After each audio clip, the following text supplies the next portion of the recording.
Okey, jadi telah solder balik, bukan solder balik, telah pasang balik besi itu. Okey, kalau bahagian ini, bahagian ni getah dia ataupun plastik dia tak cukup. Okey, saya dah cuba beberapa jenis plastik sampai kabel tie pun saya coba. Okey, besi ini nylon memang tak dapat dipakai. Yang paling sesuai untuk mencairkan dan melekat balik untuk menambah lah. Okey, kita guna motor punya gear. Okey, ini motor apa nama tu,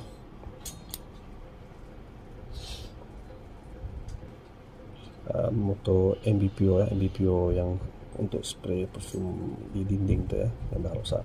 Okey, gear ni saya ambil. Okey, saya hiri sikit dan cairkan. Okey, guna solder dan tampal balik. Okey, dan berjaya tampal dan tak tanggal lah.